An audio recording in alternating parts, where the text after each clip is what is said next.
जिस धरा ने सदैव ऋषियों का सम्मान किया है, स्वागत किया है, आज उन्हीं ऋषि कुमारों का तुम लोग अपमान कर रहे हो। तुम लोगों को इन्हें बाहर भेजने का कोई अधिकार नहीं है। बीच में मत बोलो स्त्री, जाकर चूल्हा चौका संभालो। जो हमारे श्री राम का अपमान करेगा, अयोध्या में सम्मान उसको कभी नहीं मिलेगा। जब अयोध्या में कोई राम राज्य की स्थापना में बाधा बनेगा, तब तक हम यूं ही उसका अपमान करते रहेंगे ताकि उसकी बुद्धि खुले। आप जब तक स्त्रियों का सम्मान नहीं करेंगे, तब तक श्री राम का कैसा सम्मान होगा? आप लोग अपने ही श्री राम से उनका सम्मान छीन रहे हो। बस बहुत हुआ, धक्का मार के बाहर निकालो उनको।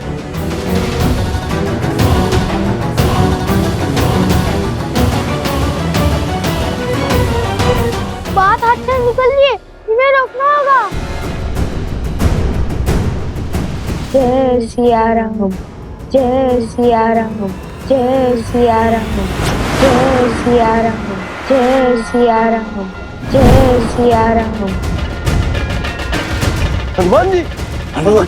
राम दुआरे तुम रखवारे, होत न आज्ञा बिनु पैसारे, आपन तेज समारो आपै, तीनों लोक हाथ पैर कापै।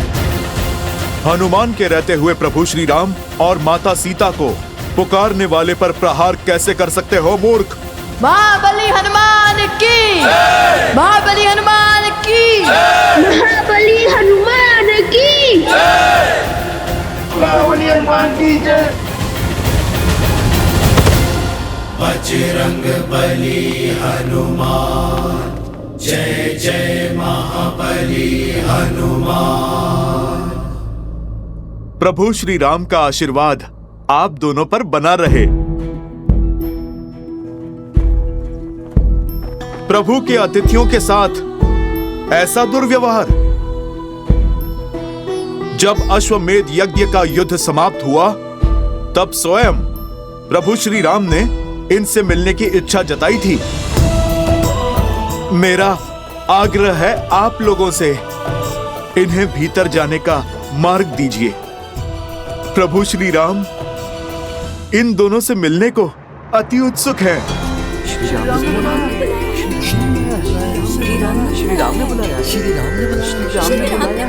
जिन्हें रघुकुल नाथ का माल मिल रहा है, उनमें कुछ तो अनुपम अवश्य होगा।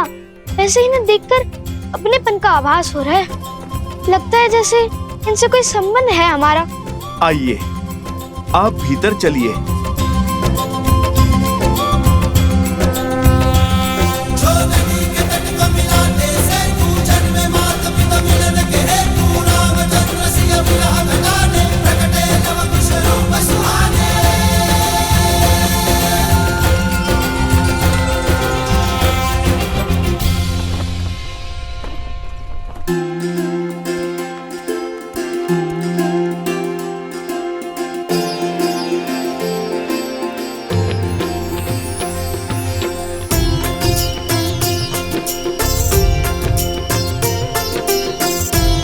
वायु का वेग और प्रकृति की पुकार कह रही है, आज कुछ विशेष होने वाला है।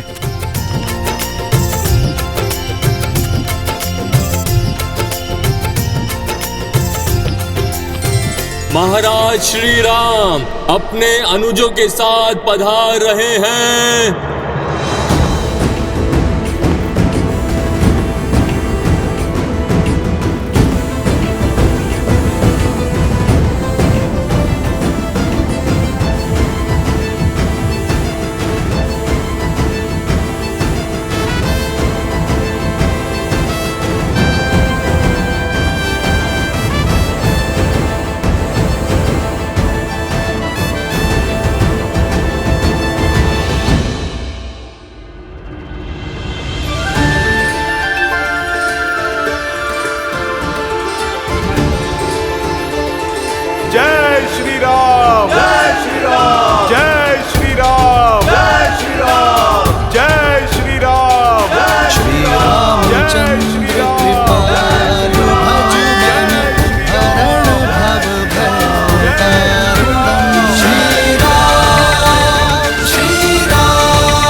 हमारे पिताश्री हैं। जन्म जन्म का है ये संगम, राम रतन सीता वैभव धन। सिया राम सिया राम सिया राम, राम सिया राम सिया राम सिया राम।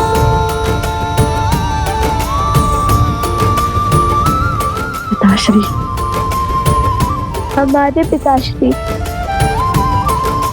राम सिया राम सिया राम सिया राम, राम सिया राम सिया।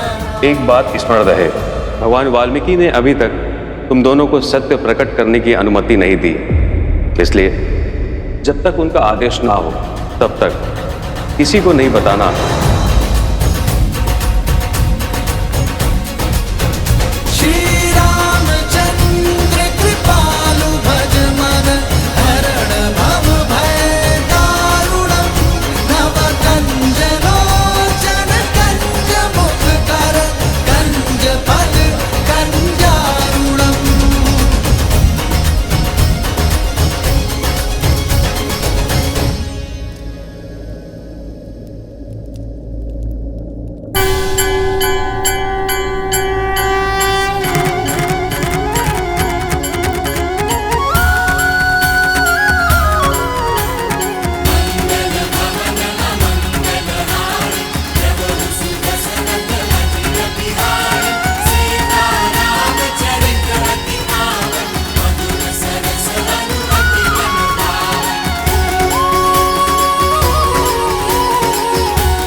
हम लव कुश अयोध्या के महाराज श्री राम की चरण वंदना करते हैं।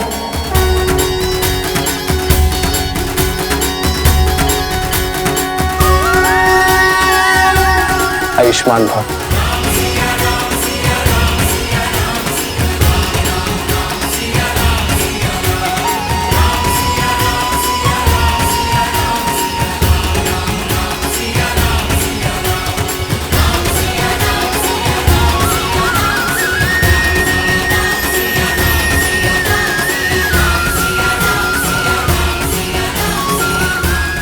ये कैसी शुभ अनुभूति थी, कैसी तृप्ति थी।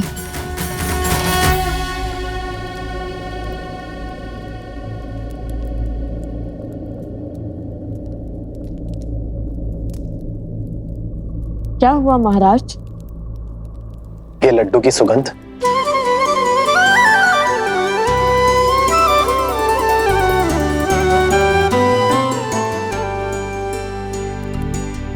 क्षमा कीजिएगा महाराज, कुछ धन संपत्ति सुख चैन सब छोड़ सकता है, किंतु अपनी माता के हाथों से बने लड्डू नहीं। कुछ मैंने कहा था नहीं बाहर रख जाओ। इतने सुगंधित लड्डुओं का स्थान बाहर कैसे हो सकता है? हम आपको भी जगा पाते तो कितना अच्छा होता, किंतु आप तो महाराज।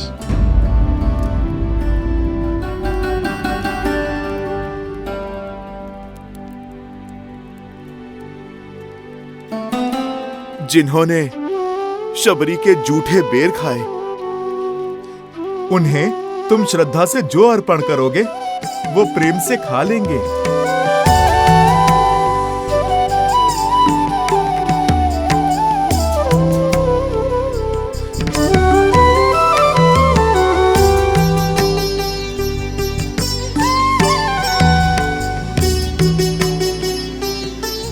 खाइए ना।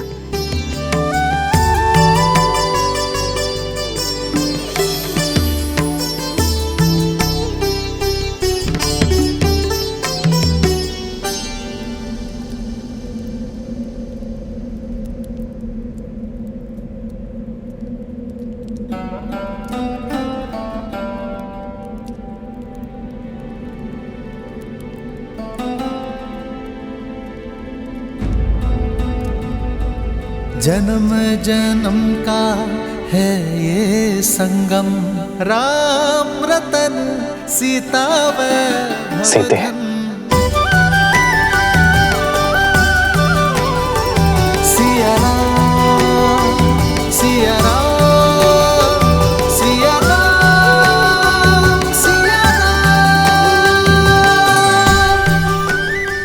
श्री राम। इन लड्डुओं के लिए धन्यवाद। इस लड्डू के स्वाद ने किसी अपने का स्मरण करवा दिया। ऐसे लगा जैसे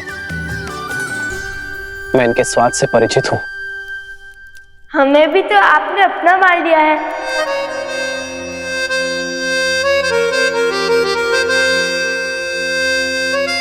तात्पर्य है अपनी प्रजा।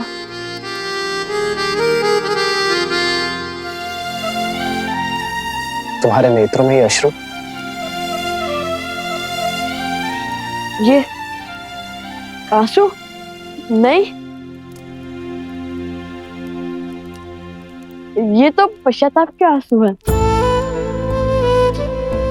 आपसे युद्ध का जो पाप किया उसका पश्चाताप सदा रहेगा। हमने बिना सत्य जाने सबसे द्रोण का शंखनाद किया। जो नहीं करना चाहिए था वो किया। भूल को पाप मत कहो, और वैसे भी इस भूल के पीछे अयोध्या का भला ही तो छुपा है। राम सिया राम जय जय राम। राम सिया राम जय जय राम। मेरे मन में तुम दोनों के प्रति केवल प्रेम ही है, और कुछ प्रश्न भी। हम आपके हर प्रश्न का उत्तर देंगे, किंतु उससे पहले हमें एक कार्य करना है।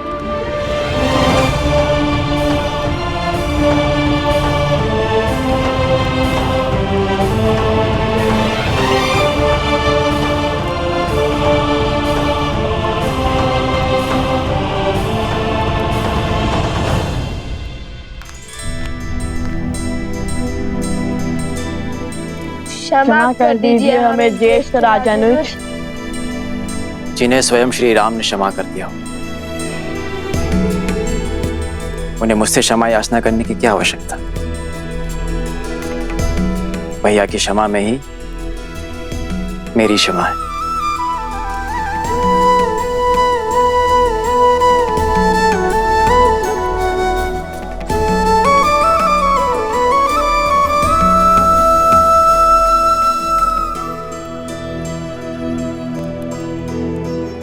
आप तीनों के भी अपराधी हैं हम, क्षमा कर दीजिए।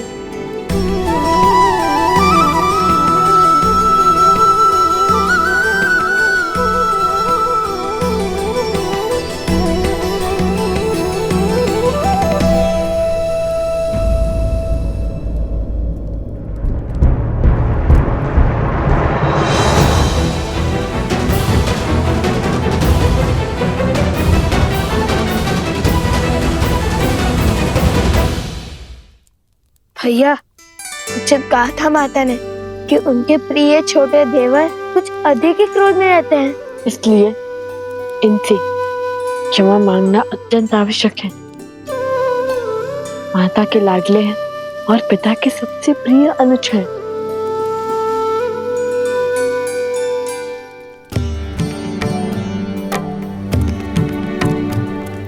आप देख क्या रहे हैं? लक्ष्मण भैया प्रतीक्षा कर रहे हैं। क्षमा मांगिए। आप दोनों रुक क्यों गए?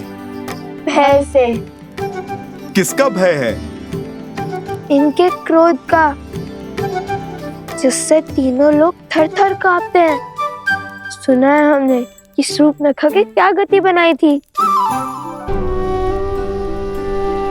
और किष्किंधा नरेश को उनकी ही नगर में जाकर ललकारा था।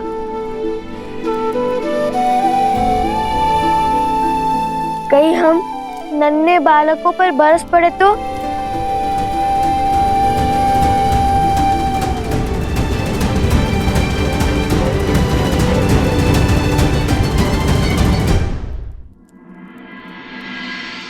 जाइए।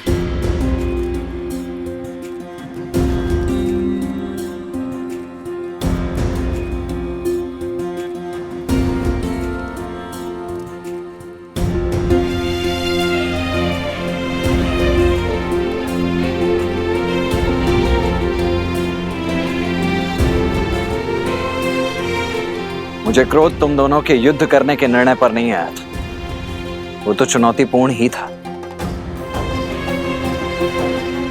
मैं आहत तब हुआ जब तुम दोनों ने मुझे दोषी सिद्ध करने का प्रयास किया।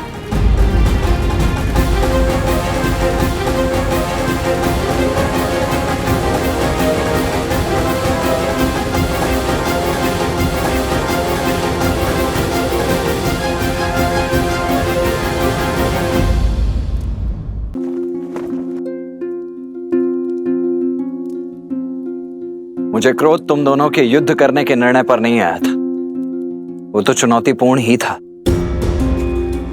मैं आहत तब हुआ जब तुम दोनों ने मुझे दोषी सिद्ध करने का प्रयास किया। तुम दोनों ने कहा कि मैं अपना दायित्व निभाने में असमर्थ रहा। पहले तो श्री राम की बात ना मानकर माता सीता को वन में अकेला छोड़ा है, वहां से रावण ने उनका अपहरण किया और फिर श्री राम की आज्ञा मानकर माता सीता को वन में अकेला छोड़ दिया। परंतु मेरा ईश्वर साक्षी है, यदि मेरा वश चलता तो मेरे सिया राम न तब एक दूसरे से विलग होते, ना ही अब।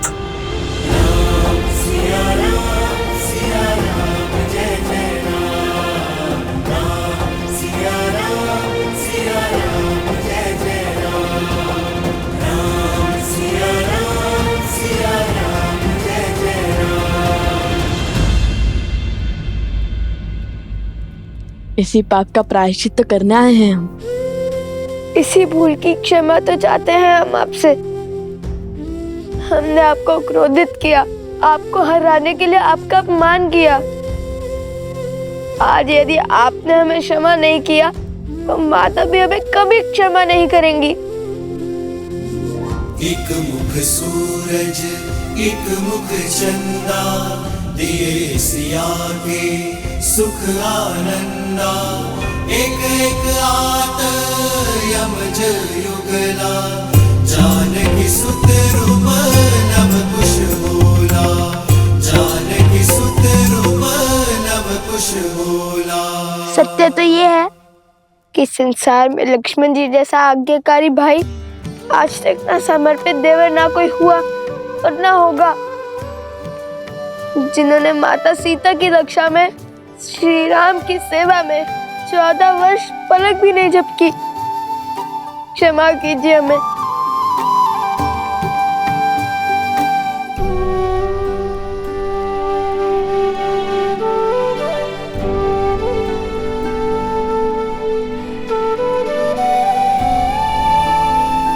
अंततः आज ज्ञात हो ही गया कि वीरता के साथ साथ विनय भी है तुम दोनों में।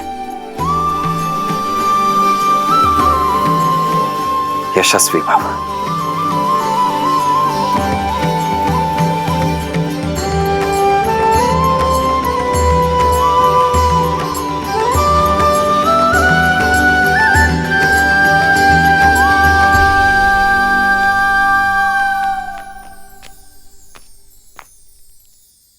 हम पूरे रघुकुल से क्षमा चाहते हैं।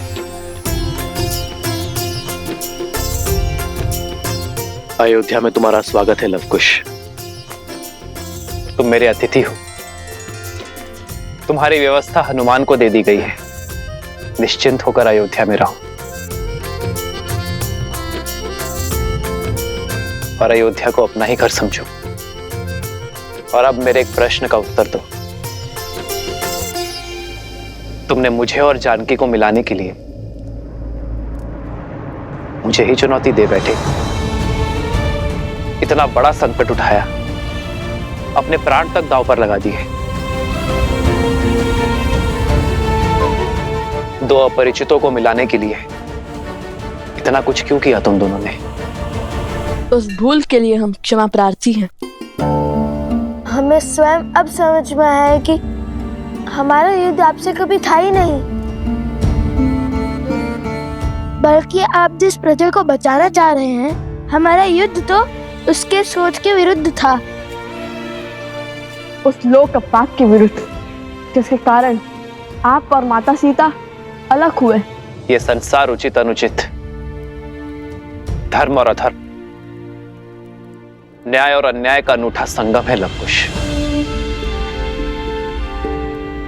किंतु जब जब कुछ अनुचित घटता है तो उसका दायित्व लेकर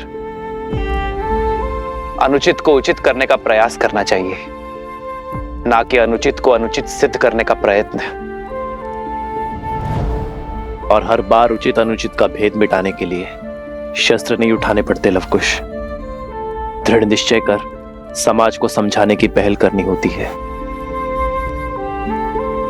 मेरा और सीता का पृथक होने का निर्णय भले ही हम दोनों का था, किंतु हमें मिलाने का निश्चय हम समाज से चाहते हैं। और हमें पूरा विश्वास है कि एक दिन ये समाज अपनी सोच अवश्य बदलेगा। आपका निश्चय अब हमारा उद्देश्य है। और इस बार हम विजय बल से नहीं, अपने गुरुवर की दी हुई शिक्षा से पाएंगे।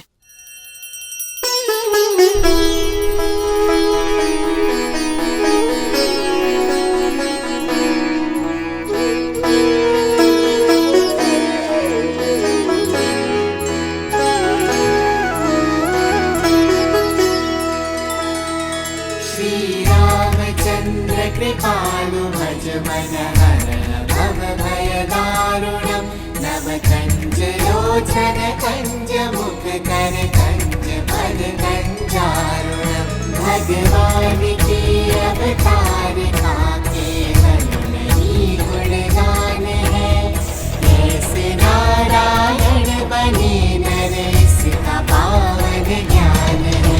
सिया राम सिया राम सिया राम सिया राम सिया राम सिया राम सिया राम सिया राम।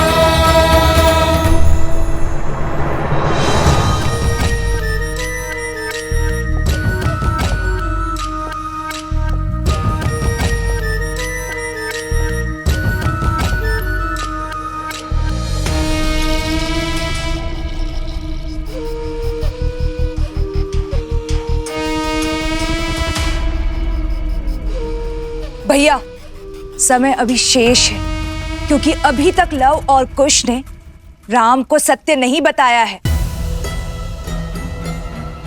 और अयोध्या वासियों को भी नहीं पता कि वो दोनों राम और सीता के पुत्र हैं। भैया, वर्षों पहले जो लोकपवाद का खेल आपने खेला था, उसे संपूर्ण करने का समय आ गया है भैया। असुरी सोच और स्त्रियों के अपमान का जो बीज आपने जन मन में बोया था, वो परिपक्व हो चुका है भैया। उसे काटने का समय आ चुका है।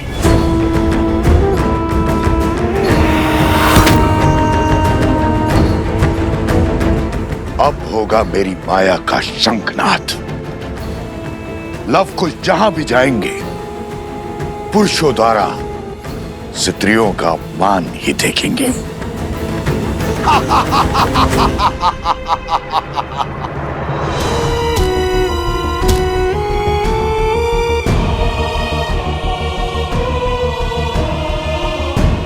ये स्त्री कौन है जो इन स्त्रियों का कष्ट देखकर इतनी व्यथित हो रही है? चलो चलकर देखते हैं।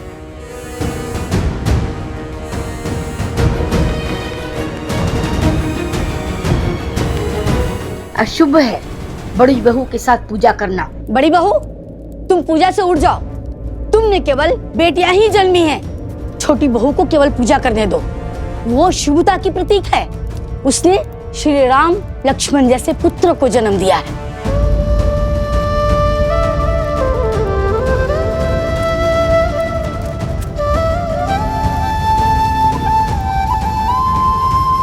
लगता है अयोध्या को केवल श्री राम की आस है, माता सीता की नहीं।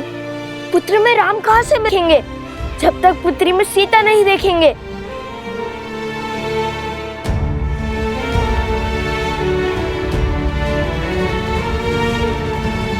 अभी तक जल नहीं भरा, कोई कार्य समय से नहीं होता तुमसे।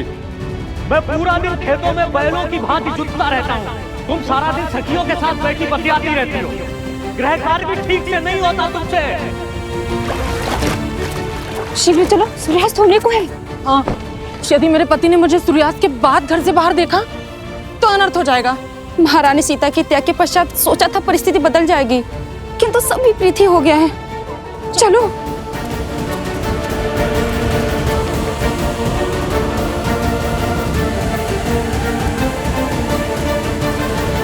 आप हमारा पीछा क्यों कर रहे हैं? कुछ पूछना था आपसे। आप रो क्यों रही थी? उन स्त्रियों की व्यथा देखकर आप इतनी व्यथित क्यों हो रही थी? क्या वे आपके संबंधी हैं? आपकी आंखों में अश्रु और मन में कष्ट था। सिर भी पीट रही थी आप अपना। यदि आप उनका दुख समझती हैं तो उसे कम करने का प्रयास क्यों नहीं किया? आपका पीछा करते हुए जब अयोध्या की गलियों से निकले तो अयोध्या के घरों की कहानी पता चली। हे देवी, कृपया करके अपना परिचय दीजिए, अपने पीड़ा का कारण भी बताइए।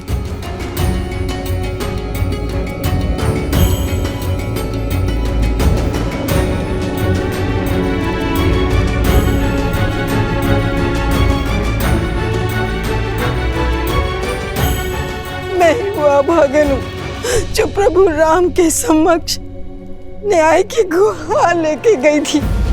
भयानक आंधी और वर्षा हो रही थी, इसी कारण मैं अंधकार के पूर्व घर न लौट सकी।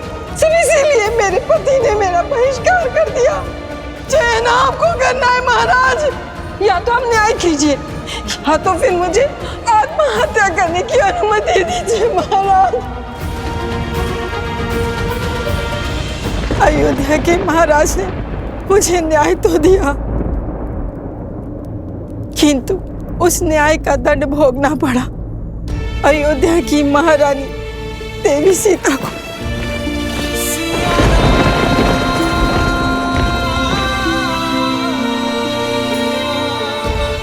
लोकापात के श्राप ने अयोध्या के हर घर को ढस लिया।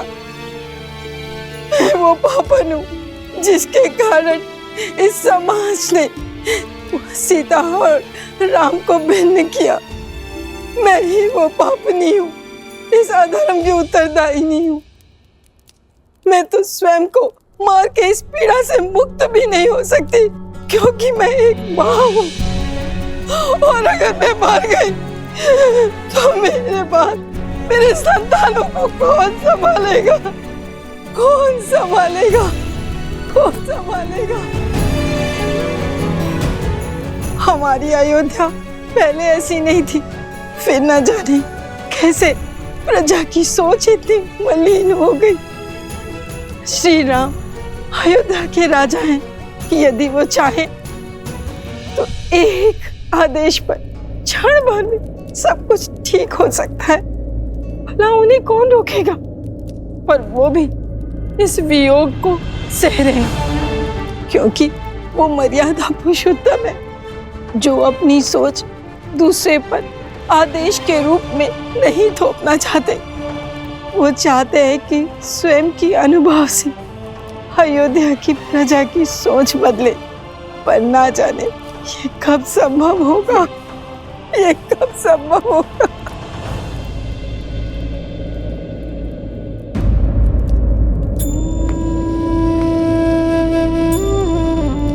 माते नहीं, मुझे इतना आदर मत दीजिए।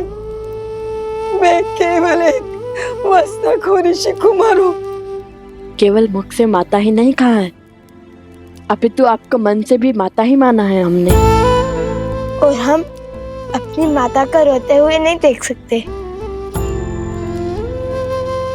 जो पीड़ा का दंश आप झेल रही हैं, वो हमें भी कचोट रहा है। हम भी देवी सीता और श्री राम की मिलन के अभिलाषी हैं, और हमारा मार्ग ना युद्ध का है और ना द्वंद का।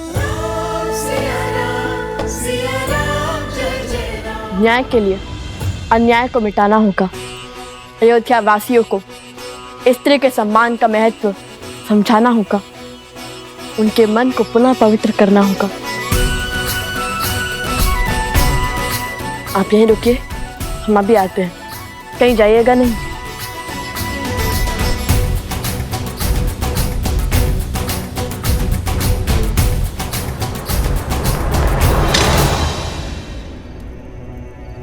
इधर कहाँ चले जा रहे हो? श्री राम से मिलने। और हम तुम्हें जाने देंगे?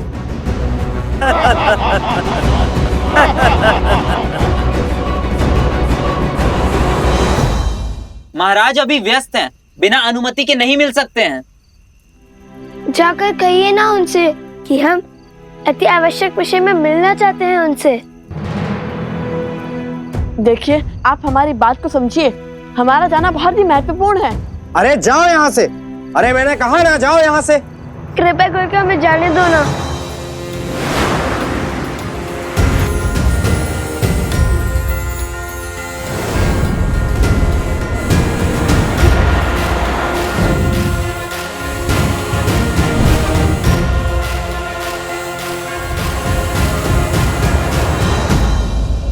क्या हुआ?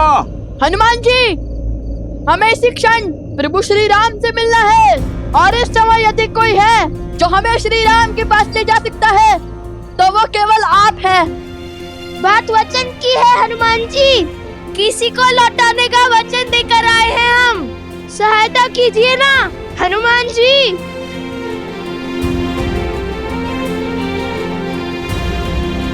वचन में बंधे हैं तो सहायता करनी ही होगी। रघुकुल वंशियों का वचन टूटना नहीं चाहिए। चलिए।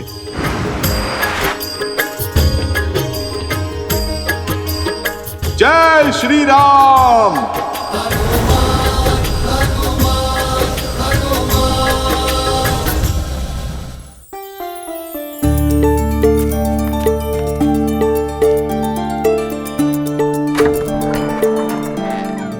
मंत्री जी, महाराज का आदेश है, राज भंडार से 20 सेर अनाज परिवार गर्षित क्षेत्र में शीघ्र ही पहुंचाया जाए, और नदी पर सेतु बनाने के लिए धन भी राजकोष से मिलेगा।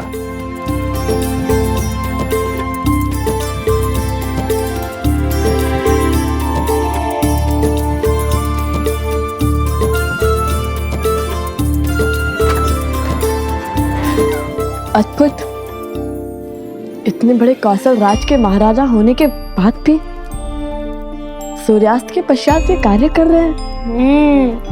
पिता किसके हैं?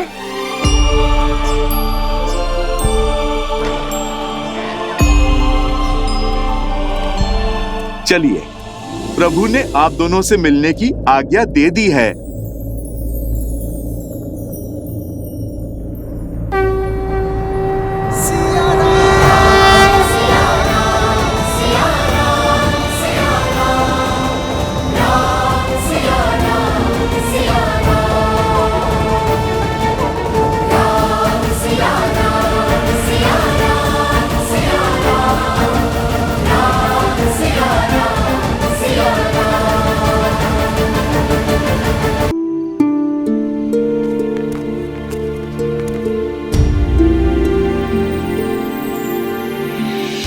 जन्म जन्म का है ये संगम, राम रतन सीता वैभव धन।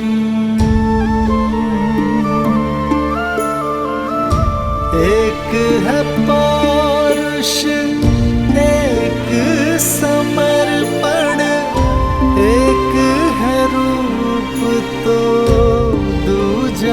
दर्पण। कहने को तो महलों के राजा, कौशल के महाराज, किंतु जीवन माता से सरल जीते हैं।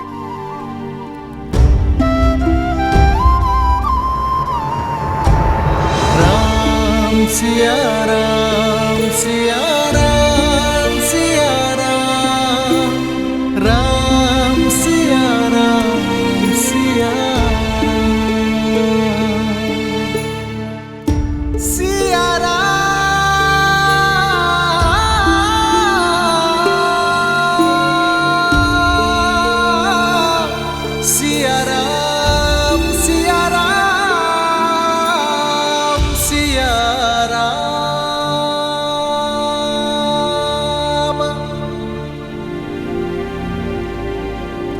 मुझे देखकर पीड़ा होती है या भय?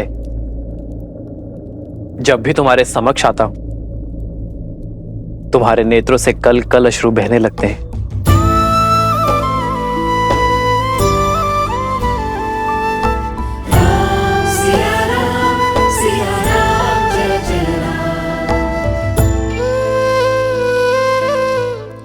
तुच्छ सोच थी हमारी, कितने निम्न विचार थे हमारे, जो हमने सोचा कि आप महलों का सुख भोग रहे होंगे और माता सीता वन के दुख।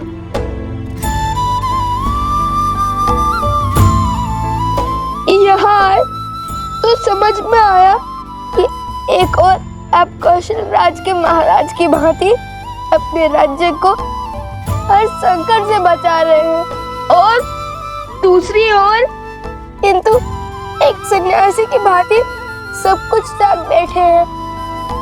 ये वनवास केवल माता सीता का नहीं बल्कि प्रभु श्री राम का भी है। राम सिया राम जय जय राम। आज पता चला कि जितनी पीड़ा माता सीता को श्री राम के लिए हुई है, उससे अधिक पीड़ा श्री राम के मन में माता सीता के लिए है। सिया राम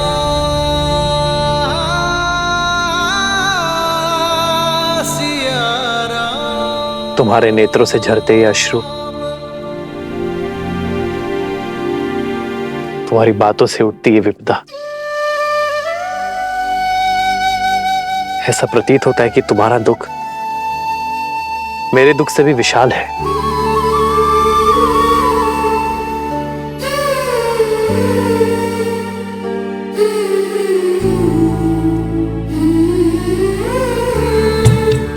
दोनों एक हैं, बस यही सच है।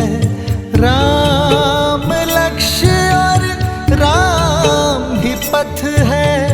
विरह की आग में जले सिया राम। एक है तन और एक है प्राण। सिया राम सिया राम।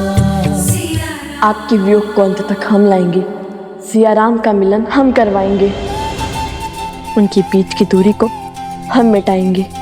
और ये कार्य तभी पूर्ण हो सकता है जब अयोध्या का हर एक व्यक्ति स्त्रियों का महत्व समझे, पत्नी, माँ और बहन का मूल्य जाने, और स्त्रियों को अपने समान माने, और प्रजा की निम्न सोच को बदलने का मार्ग है हमारे पास।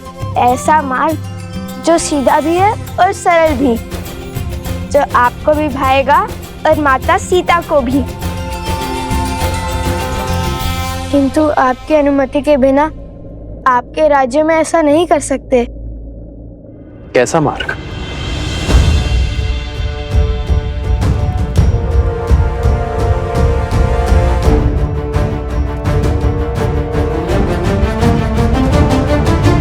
और इसके लिए हमें केवल एक दिन का समय चाहिए। हम वचन देते हैं इस शुभ कार्य में कुछ अशुभ नहीं होगा। आपके पुत्र होने के नाते हमें एक अवसर दे दीजिए।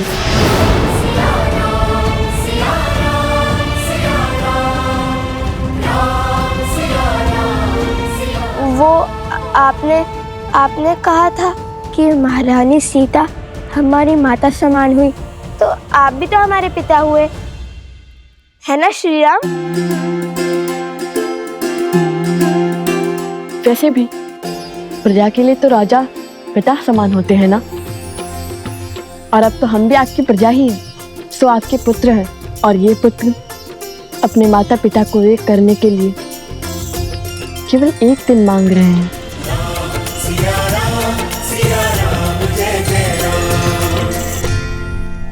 मान जाइए ना प्रभु, मुझे लवकुश पर पूरा विश्वास है।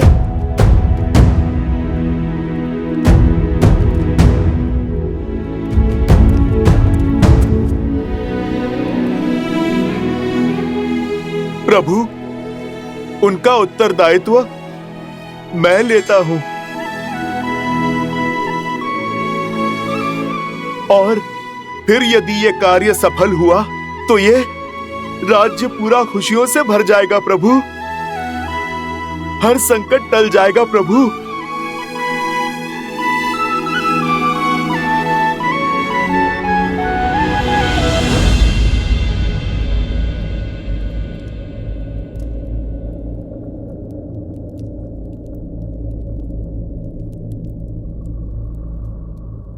ठीक है हनुमान, उठो,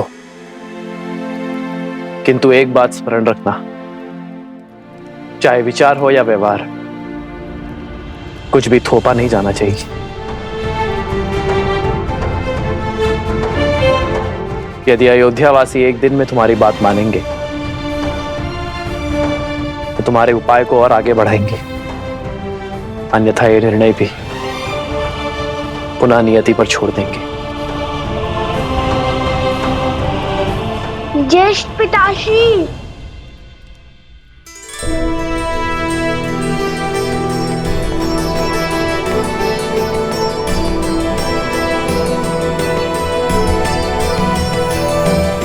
क्षमा कीजिए, किंतु हमने छुपकर आपकी सारी बातें सुन ली। लगता है हमारे भाई तुम्हारी ही तरह नटखट भी हैं।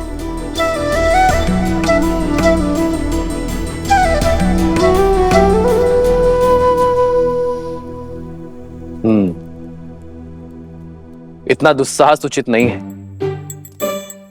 ये राज नियमों के विरुद्ध है। तुम लोगों से भूल तो हो गई है, अब इसका दंड भी अवश्य मिलेगा। नहीं पितामह, हम ऐसा कभी नहीं करते, किंतु बात बड़ी माता से जुड़ी हुई थी तो हमसे रुका नहीं गया। और फिर लव भैया और कुश भैया के उपाय में तो हमारी रुचि थी ही। भैया? जो आपको पिता मान रहे हैं वो हमारे भैया ही हुए ना। मंगल भवन मंगल हारी, द्रवहु सुदशरथ अजर बिहारी।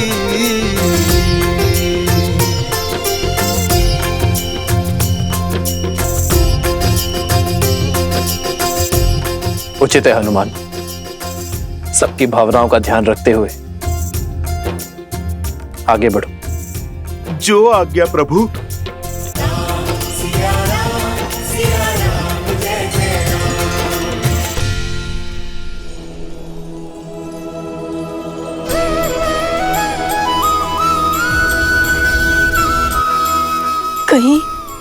कहीं ये स्वप्न तो नहीं है?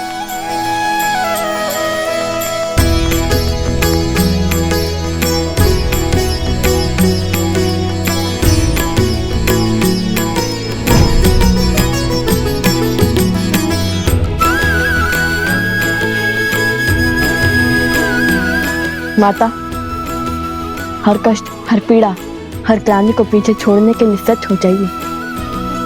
हम आ गए, किंतु एक सहायता की विनती लेकर। कैसी सहायता?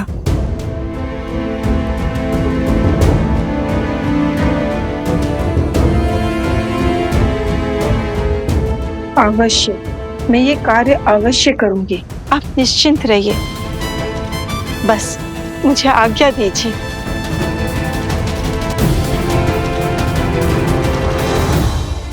हमें भी कार्य दीजिए भैया।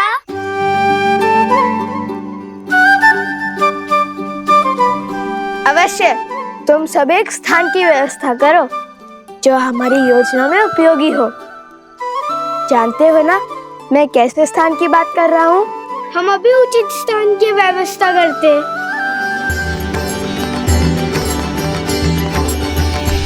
हर कोई इस योजना का अंग बन रहा है। आप मुझे भी तो कोई कार्य दीजिए, बताइए मुझे क्या करना है? हनुमान जी, आप जब हमारे पास थे तब हम आपकी कितनी सेवा करते थे। आपको अपने हाथों से ग्रास खिलाते थे। पर हम जब से यहाँ आपके अतिथि बनकर आए, आपने तो हमसे एक बार भी भोजन के लिए नहीं पूछा। भोजन क्या, मैं आपको 56 भोग खिलाता हूँ। आप दोनों चलिए, आइए।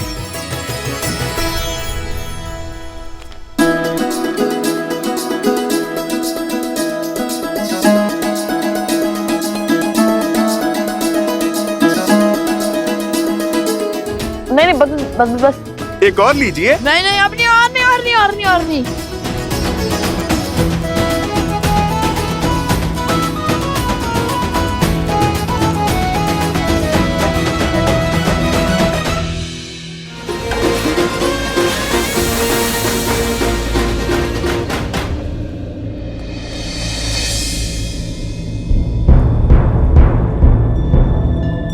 अरे अयोध्या की सारी स्त्रियां कहीं चली गई हैं, सबकी सब खो गई।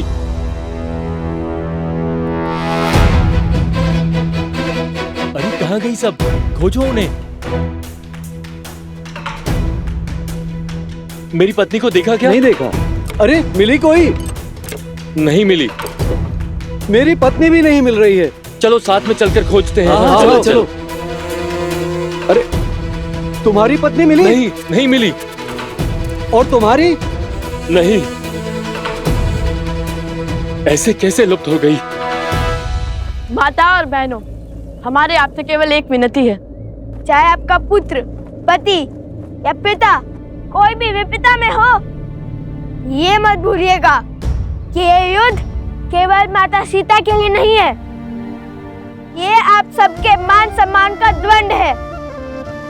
यदि पुरुषों को लगता है कि संसार को चलाने का दायित्व और सृष्टि के निर्वहन का कर्तव्य वो निभा रहे हैं, तो ये उनकी बड़ी भूल है। क्योंकि बिना स्त्री के ना घर चलता है और ना ही समाज। स्वयं नारायण भी लक्ष्मी के बिना अधूरे हैं। जब तक अयोध्या में राम राज्य की स्थापना नहीं होगी, तब तक श्री राम और माता सीता का वियोग समाप्त नहीं होगा। और जब तक सिया राम एक नहीं होंगे, तब तक रामायण कभी संपूर्ण नहीं होगी। हाँ हाँ, हम आपके साथ हैं। आप जो कहेंगे हम वो करेंगे। हाँ हाँ, हम आपके साथ हैं। हाँ हाँ, हम आपके साथ हैं। चलिए हम सब मिलकर महादेव से इस कार्य के सफल होने की प्रार्थना करते हैं।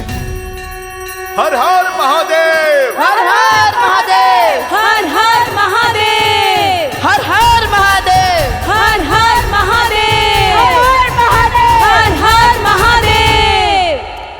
पूरे नगर में एक भी स्त्री नहीं है। ये कैसा संयोग है? कैसी घटना है? सब और देख लिया, कहीं कोई चिन्ह नहीं। अरे तो क्या आकाश खा गया या पाताल निकल गया? अरे मेरे पुत्रों की माता क्या पवन के वेग में उड़ गई?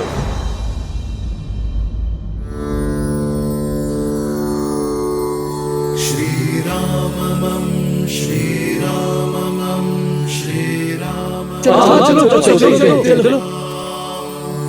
श्री राम राम रमेति रमे रामे मनोरमे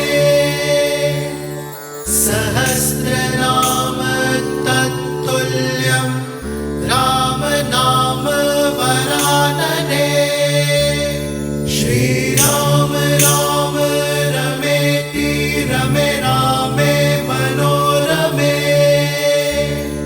सहस्रनाम तत्तुल्यं राम नाम वरानने।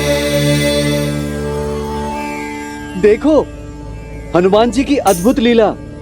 उचित समय पर आए हैं हनुमान जी। अब यही हमारी समस्या श्री राम तक पहुंचाएंगे। चलो चलो चलो। हाँ, चलो देखो।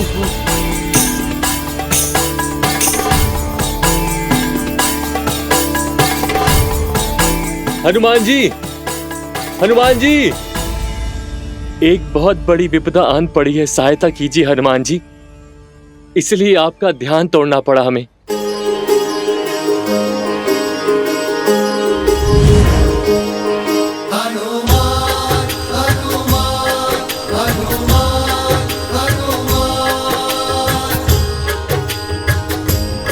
संपूर्ण अयोध्या एक साथ? क्या बात है? संपूर्ण नहीं, आदि अयोध्या हनुमान जी।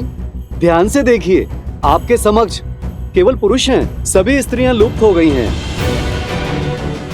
माताएं, बहनें, बहू, बेटियां कोई नहीं है।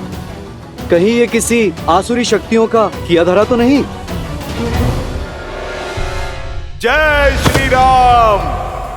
असुर शक्तियां केवल वो नहीं होती जो आंखों से दिखाई दें। असुर शक्तियां तो मन और मस्तिष्क में होती हैं, जो सोचने और समझने की शक्ति का संहार कर देती हैं।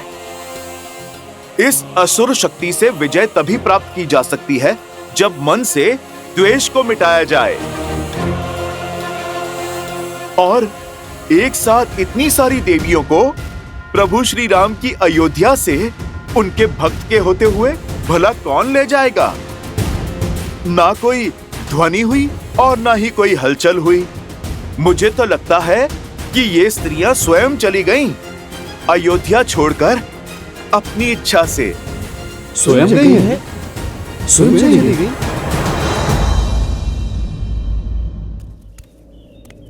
समझ में नहीं आता, न तो इतनी शक्ति है और न इतना साहस, तो फिर कैसे चली गई?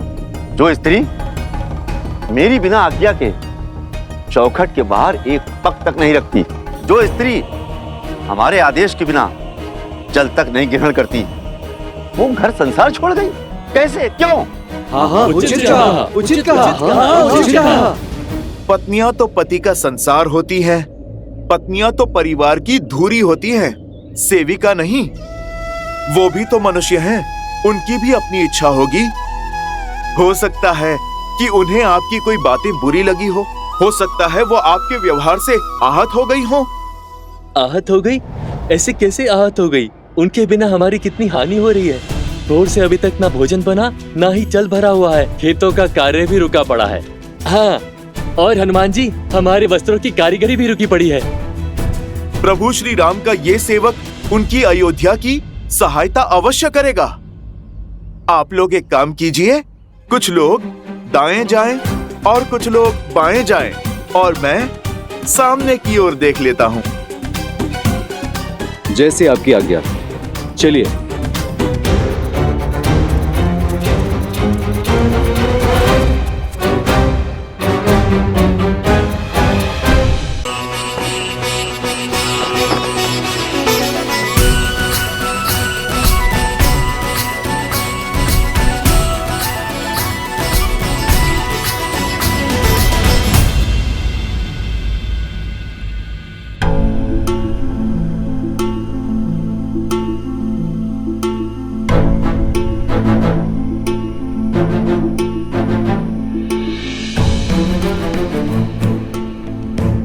हमारे संतान और पति भूखे होंगे। तुम्हारी बातों में आकर यहाँ तो आ गई मैं, परंतु अब बड़ा भय लग रहा है। यदि पुरुषों को क्रोध आया तो उसका दंड हमें भोगना होगा। यदि मेरे पति ने आपकी भांति मेरा भी त्याग कर दिया तो मैं कहाँ जाऊंगी? तुम्हारा भय सत्य है, परंतु सोचो, यदि हम अपने अधिकार, अपने सम्मान के लिए हम नहीं लड़ेंगे तो कौन लड़ेगा? लड़ना किसको है और किससे? तुम मेरे पति को नहीं जानती। उनका क्रोध सदैव उनकी नाक पर होता है। तुम्हारी बातों में आकर, लव कुश की सोच से प्रभावित होकर मैं तो यहाँ आ गई, लेकिन उस जैसे पुरुष की सोच को बदलना असंभव है। ऐसा मत सोचिए माता, बाप श्री राम की शरण में है। ये अयोध्या है माता, यहाँ कुछ अनुचित नहीं हो सकता। हनुमान जी की गदा का एक बार सबकी बुद्धि मार्ग पर ले आएगा। नहीं पुष्कर, शक्ति का प्रयोग वर्जित है। हमने श्री राम को वचन दिया है कि हम पुरुषों की सोच बदलेंगे, उनके मन को बदलेंगे, किंतु शक्ति का प्रयोग करके नहीं, संवेदना से करेंगे। उचित कह रही हो बहन, हमें यहाँ से चलना चाहिए। नहीं नहीं बहन, रुक जाओ, समझने की कोशिश करो। खुश, यदि इनमें से एक स्त्री भी बाहर गई तो सारा प्रयास असफल हो जाएगा, सब कुछ विफल हो जाएगा। एक के बाद एक सभी स्त्रियां बाहर चली जाएंगी। रुक जाओ बहनों, ये समय लड़ने का है, भावनाओं में बहने का नहीं है। नहीं नहीं, हमें तुम्हारी योजनाओं का अंग नहीं बनना। चलो। नहीं, रुक जाओ, समझने का प्रयास करो।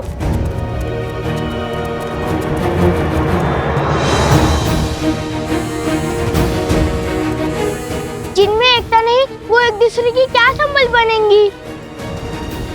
ये समय एकता की शक्ति दिखाने का है, और आप लोग हैं कि यहाँ से एक दूसरे का विश्वास तोड़कर जा रही है।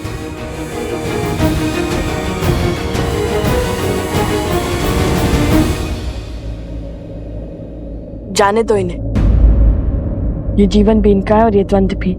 जीने का निर्णय भी इनका है और लड़ने का निर्णय भी। हमें जितना समय श्री राम ने दिया है वो पुरुषों की सोच बदलने में दिया है, और हम उसे पुरुषों की सोच बदलने में लगाएंगे, ना कि इन पर अपनी सोच को थोपने में।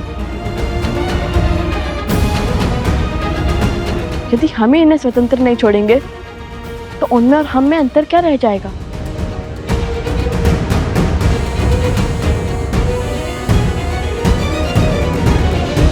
हनुमान जी की बात तो उचित लगती है। कदाचित वो सब अपनी इच्छा से कहीं चली गई हैं, क्योंकि श्री राम के होते हुए किसी आसुरी शक्ति का ऐसा दुस्साहस करना असंभव है। यदि ये तथ्य सत्य निकला तो आज मेरी पत्नी को मेरे प्रकोप से कोई नहीं बचा पाएगा।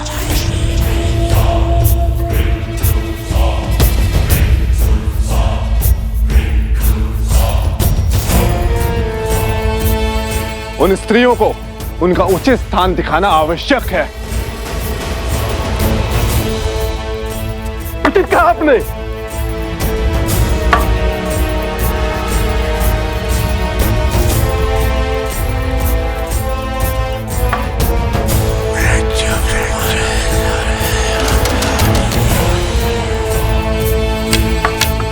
तो चलो फिर आगे बढ़े।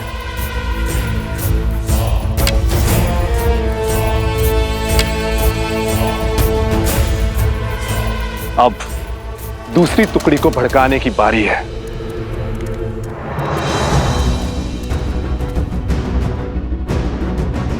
उधर देखा था आपने?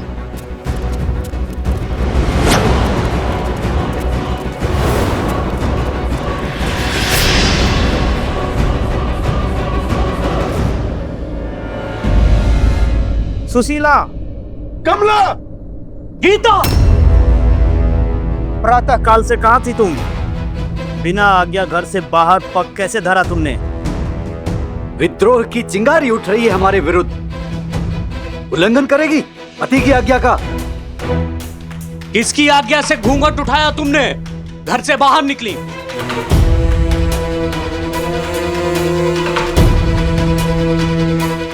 इनको इनके विरोध का दंड देते हैं, पति के आज्ञा का उल्लंघन करने का फल देते हैं। बहुत बड़ी भूल हो गई। हे ईश्वर, रक्षा करना।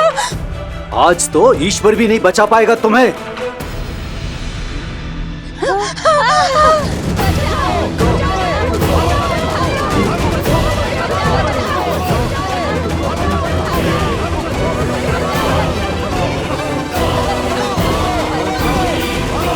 बचाओ बचाओ बचाओ।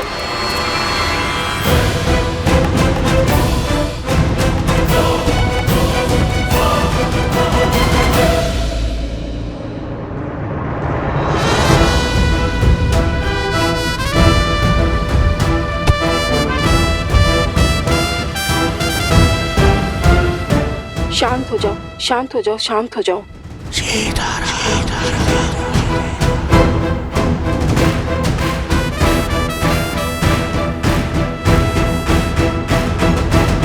अब समझा तुम दोनों की चाल। तुम ही ने भड़काया है ना इन्हें? हाँ, हमें पूरा श्रेय मत दीजिए, क्योंकि भले ही योजना हमारी थी, किंतु निर्णय आपकी पत्नियों का था। और आपकी पत्नियां बुद्धिहीन नहीं है। उन्होंने सोच समझकर विचार कर कर हमारा साथ दिया है। तुम हमारी पत्नियों को पथभ्रष्ट कर रहे हो। इस दुस्साहस का दंड अवश्य मिलेगा तुम्हें।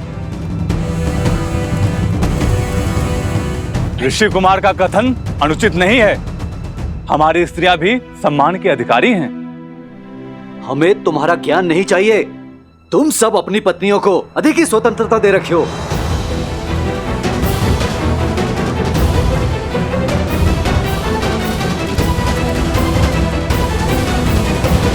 हमने तो केवल स्त्रियों को उनके अधिकारों का स्मरण करवाया, उन्हें सम्मान का मोल समझाया। अब आप ही बताइए, हमने क्या अनुचित किया? क्या कभी आपने हमें मानव समझा? कभी खेत में काम करने वाली एक सेविका समझा, कभी वस्त्र धोने वाली सेविका, तो कभी भोजन बनाने वाली सेविका, तो कभी बच्चे पालने वाली सेविका। फिर भी हम स्त्रियों ने हमेशा आपको प्यार दिया, आपके घर को संवारा। हमें हमारा सम्मान चाहिए, तो उसमें अनुचित क्या है? मौन हो जा।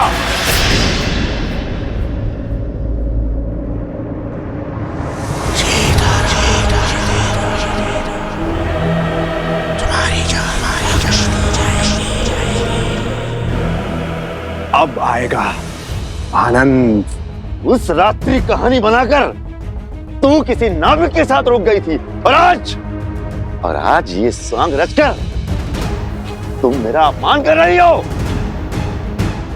जो स्वयं अपने सम्मान के लिए तरस रही है, वो दूसरे का क्या अपमान करेगी? आपके क्षण भर के आवेश ने महारानी सीता से उसका संसार छीन लिया, उन्हें वनवास जाने के लिए विवश कर दिया। आपने मुझे घर से निकाल दिया, परंतु कभी भी सत्य जानने का प्रयास किया? अब तो हमें बल दिखाना ही होगा। नहीं, इन्हें अपना युद्ध स्वयं लड़ना होगा। यदि ये अपने स्वाभिमान के लिए नहीं उठेंगी, तो आने वाले वियोग में भी ये सम्मान नहीं पा पाएंगी। इस युद्ध की परिधि ये नारियां स्वयं निश्चित करेंगी। मूर्ख बालक, इन्हें लगता है ये महाराज सहस्त्रमुख की माया से बच जाएंगे। इतने वर्षों तक लोकापात और भेदभाव का जो बीज महाराज ने बोया है, आज उसका फल प्राप्त होगा।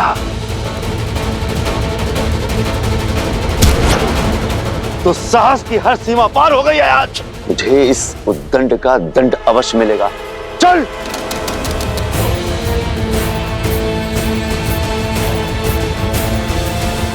भैया, इतना घोर अन्याय देखकर भी हम चुप क्यों हैं? आज हम रक्षक नहीं, केवल मार्गदर्शक हैं।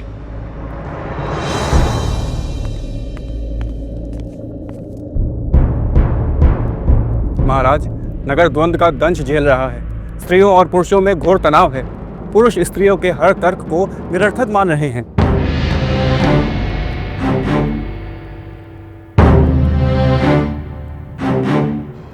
महाराज, क्या मुझे कुछ कहने की अनुमति है? अवश्य। महाराज, कहीं ये द्वंद्व समाज का संतुलन न बिगाड़ दे। महाराज, युगों से चली आ रही परंपरा को बदलने की आवश्यकता क्या है? जब तक लव कुश नहीं थे, तब तक सब कुछ ठीक था। आज पुरुष और स्त्रियों के बीच जो भी कुछ हो रहा है, उसका कारण केवल लव कुश है। उन्होंने पतियों को पूजने वाली स्त्रियों को पतियों के ही विरुद्ध खड़ा कर दिया है। महाराज, हमारे समाज में पतियों को परमेश्वर का स्थान दिया जाता है। महाराज, यदि हम आज इस प्रथा को बदलते हैं, तो इसका दुष्प्रभाव समाज पर अवश्य पड़ेगा। हम इनसे सहमत हैं महाराज। स्त्रियों को पुरुषों का सम्मान करना चाहिए, उन्हें पूजना चाहिए। प्रतीत होता है स्त्रियों के साथ साथ सभा का सम्मान करना भी भूल गए हैं आप सभी।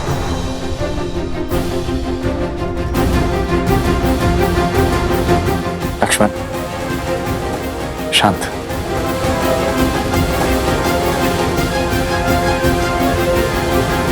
जो प्रथा समाज का ज्ञान बढ़ाए, जनजीवन को सफल बनाए, वही प्रथा समाज के लिए उत्तम और उचित है।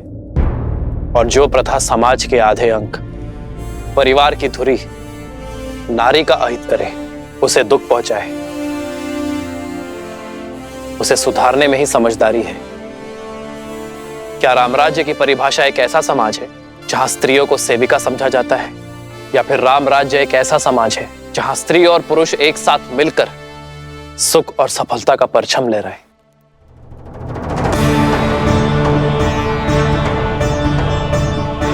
एक स्त्री को दासी समझना हमारी संस्कृति का अपमान है। क्या हम भूल गए हैं कि जब हम जन्म लेते हैं तो सर्वप्रथम एक स्त्री ही हमें स्नेह देती है। यदि स्त्री अपनी संतान को मातृत्व की छाप ना दे,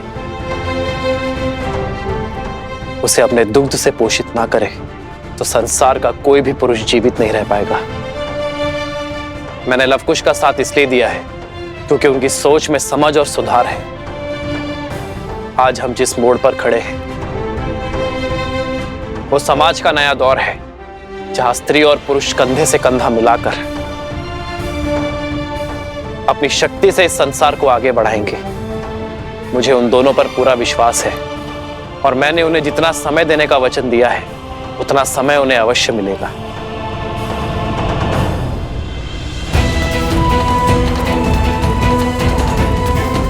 कब तक ही चुप रहेंगी? कब तक यूं ही चुपचाप अन्याय सहती रहेंगी? कुछ बोलती क्यों नहीं अब?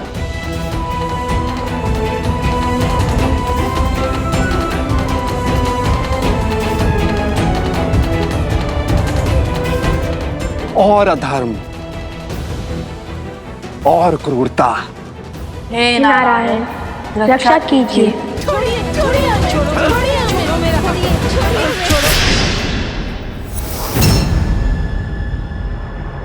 जय श्री राम। संजय, मैं तुझे पाठ पढ़ाता हूँ। रुक जाओ!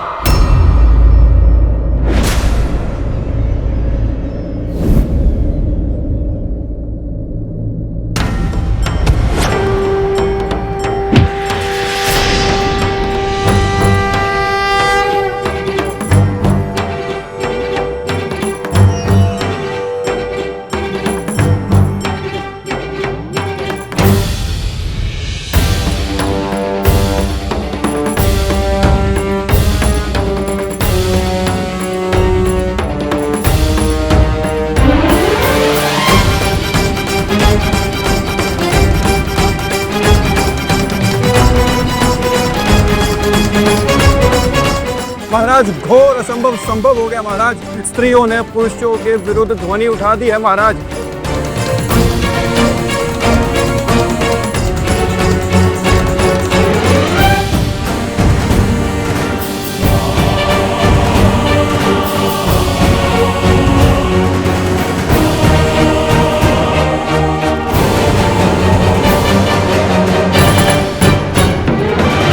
हमने अपमान के अनंत घुट पिए हैं, अनगिनत अत्याचार सहे, क्योंकि मुझे मेरी माँ ने सीख दी थी कि पति परमेश्वर है, किंतु आज मुझसे निकलकर मेरी बहू पर आई तब मैं सह नहीं पाई हूँ।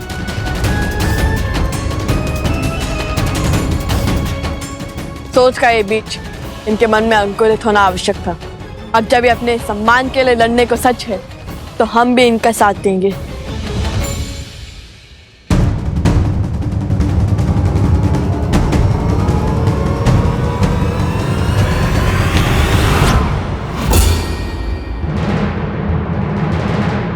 सावधान! अब तक हम चुप थे क्योंकि ये स्त्रियां चुप थी, किंतु अब जब ये अपने मान सम्मान को लड़ने के लिए सच हैं, तो हम भी सच हैं। अब कोई भी इन पर हाथ उठाने का दुस्साहस नहीं करेगा। हम भगवान वाल्मीकि के शिष्य प्रभु श्री राम और देवी सीता के भक्त, हमारे होते हुए कोई भी इन स्त्रियों पर अत्याचार नहीं करेगा।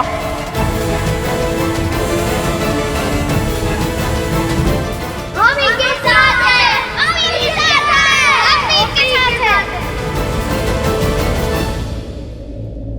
और फिर क्या हुआ? फिर वहां महावीर हनुमान, जय जय पवन पुत्र हनुमान, बजरंग बली हनुमान, जय जय महाबली हनुमान। देखिए हनुमान जी, ये लाभ और कुश अयोध्या की स्त्रियों को भड़का रहे हैं। अच्छा, तो घर परिवार संभालने वाली नारी अबोध है, मतिहीन है कि जो कोई भी इन्हें भड़का दे। मैं सब सुन रहा था। क्या आप लोगों के पास इस समस्या का समाधान है? जिस योजना की अनुमति पिताश्री ने दी थी उसे आकार देने का समय आ गया है। यदि अयोध्यावासी एक दिन में तुम्हारी बात मानेंगे तो तुम्हारे उपाय को और आगे बढ़ाएंगे। मेरे पास एक उपाय है। यदि आप समझते हैं कि स्त्रियों का योगदान आपके जीवन में केवल खाना पकाना या फिर संतानों को संभालना ही है, यदि आप उन्हें अपने से कम और स्वयं से नीच आंकते हैं तो ठीक है, केवल एक दिन अपने पत्नियों के बिना अपना जीवन चलाकर दिखाइए।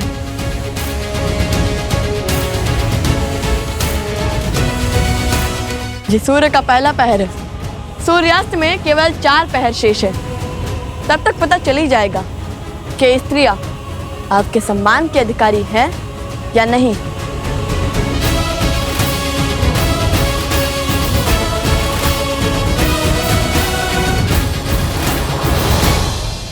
उचित ही तो कहा है लव कुश ने। क्या पुरुषों ने ये चुनौती स्वीकार करी?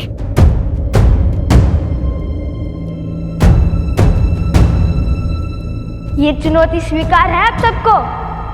हाँ हाँ स्वीकार है, स्वीकार है, हाँ स्वीकार है, हमें स्वीकार है, हाँ स्वीकार है, हाँ स्वीकार है।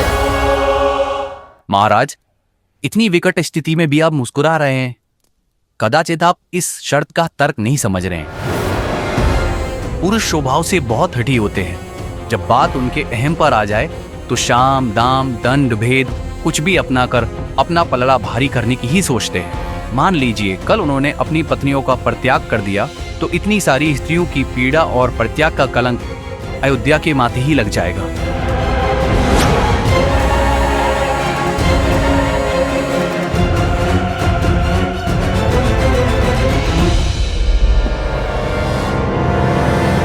अरे सुन